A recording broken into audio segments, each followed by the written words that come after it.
होता है कि हर संडे कोई ना कोई खास मेहमान हमारे साथ स्टूडियो में होते हैं। तो आज के हमारे खास मेहमान स्टूडियो आ चुके हैं और ये हैं डॉक्टर अचल गुप्ता, न्यूरोसर्जन। सर बहुत स्वागत है आपका। नमस्ते, धन्यवाद। सर प्लीज़ हमारे लिसनर्स को और हमारे व्यूवर्स को सबसे पहले अपने बारे में थोड़ा कुछ बताएं। मेरा नाम डॉक्टर अचल गुप्ता है। मैं consultant neurosurgeon and endoscopic spine surgeon Saint Joseph hospital and मैं अपने clinic neuron brain and spine centre Vibhutikhand Lucknow में हूँ।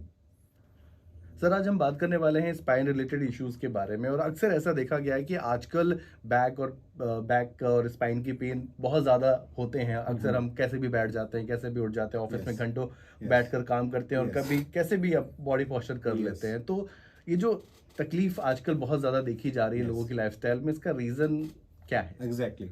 सो इस मॉडर्न एरा में ये लाइफस्टाइल ही एक सबसे बड़ी प्रॉब्लम है। इसके अंदर आसीन जीवन शैली या फिर हम बोले सेडेंटरी लाइफस्टाइल के कारण पेशेंट्स एक्सरसाइज नहीं करते हैं और लंबे समय तक एक ही पोस्चर में और मोस्टली रॉन्ग पोस्चर्स में बैठकर लैपटॉप पे काम करना या मूवी देखते समय पॉपकॉर्न खाना या फिर पिज़्ज़ा बर्गर ये सब खाना, इससे क्या होता है कि धीरे धीरे विद टाइम मसल्स वीक हो जाती हैं और फिर वो एक करती हैं।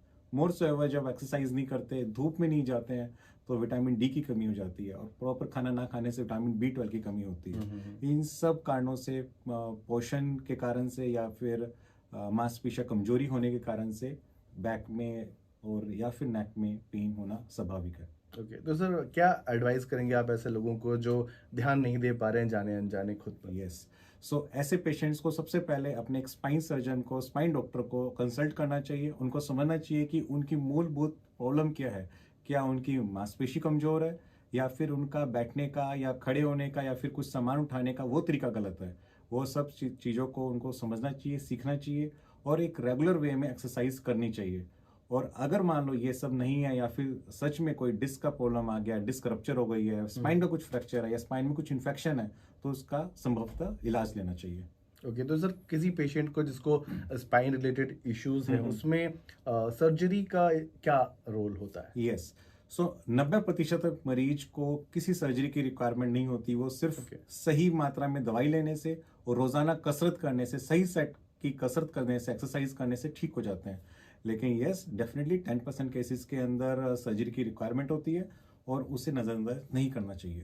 ओके सर हमने जब ये स्पाइन रिलेटेड सर्जरी या उसके ट्रीटमेंट के बारे में सुना है तो उसमें एंडोस्कोपी के बारे में एक काफी ये फैमिलियर नाम हो चुका है। तो ये इसका क्या रोल होता है? Yes. So endoscopic spine surgery is the most modern spine surgery as of now. ये इतनी एडवांस स्पाइन सर्जरी है कि अभी 1 सेंटीमीटर से भी कम चीरे के अंदर आपकी पूरी सर्जरी हो जाती है।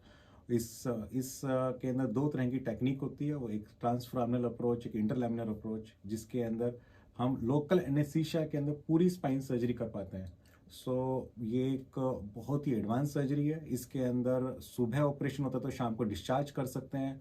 पेशेंट का ब्लड लॉस नहीं होता, तो कमजोरी नहीं आती और डर्टी बड़े बड़े स्कार्स वो नहीं होते, क्योंकि लेस देन 1 सेंटीमीटर के अंदर पूरी सर्जरी पूरी हो जाती है। ओके सर एक रीजन तो आपने बता दिया कि लाइफस्टाइल में बदलाव करके भी हम सुधार ला सकते हैं, लेकिन क्या एज फैक्टर भी होता है इस तरह के इश्यूज के लिए? यस।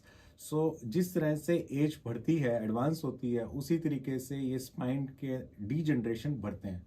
लाइक 45 प्लस एज के अंदर ये चीज़ें आम संभवतः हो जाती है और आजकल के युग के अंदर हम ये चीज़ें थोड़ी जल्दी भी देख रहे हैं। But yes, mostly spine issues 50 plus age में हमें मिलते हैं और उसके अंदर basically what we call as lumbar stenosis वो ज़्यादा कॉमन होता है। और जिसके अंदर पेशेंट यूजली कंप्लेन करता है कि काफ मसल्स में पेन है, घुटनों के नीचे सर दर्द होता है, ज़्यादा दूर चला नहीं जाता है और थोड़ा झुंझुनी जैसा, भारीपन जैसा पैरों में बना रहता है। सो इस तरह की कंप्लेंट लेके हमारे पास पेशेंट्स आते हैं और डेफिनेटली इसका इलाज संभव है।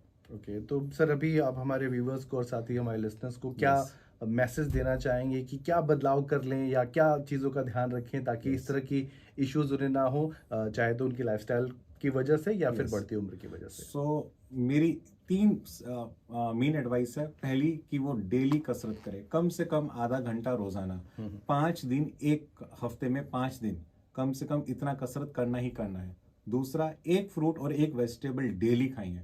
टमाटर खा सकते हैं, वेजिटेबल्स में, फ्रूट्स के अंदर जो भी सीजनल फ्रूट है वो आप खाइए। सीजनल फ्रूट का मतलब जो रेडी में मिल रहा है that is seasonal fruit.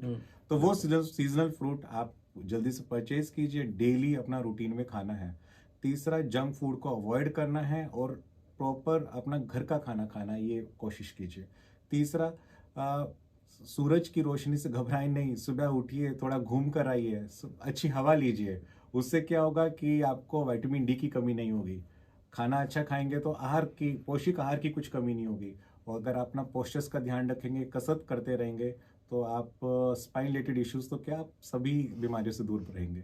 I am sure sir, जो भी एडवाइस आपने दी है वो लोग अपनी लाइफस्टाइल में अपना करके इस प्रॉब्लम से बच सकते हैं। Yes. लेकिन जिन किसी को भी इस तरह की कोई इश्यूज आ रहे हैं, वो Yes. आपसे मिलना चाह रहे हैं, तो Yes. कैसे आप अपॉइंटमेंट ले सकते हैं या आपसे मिल सकते हैं? यस, सो मैं सेंट जोसेफ हॉस्पिटल में मॉर्निंग में 11 से 1 मिलता हूँ, गोमती नगर विशालखंड में। और मेरा क्लिनिक के अंदर आप 3 बजे के बाद 3 से 8 मेरे क्लिनिक में मिलता हूँ, जिसका अपॉइंटमेंट आप ले सकते हैं 708010 6535 7080106535 इन नंबर पे। सर ये तो बड़ा मैजिकल सा नंबर है, 708010 6535। यस, वाह। बिल्कुल।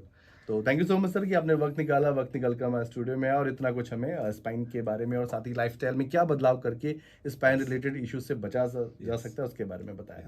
Thank you so much.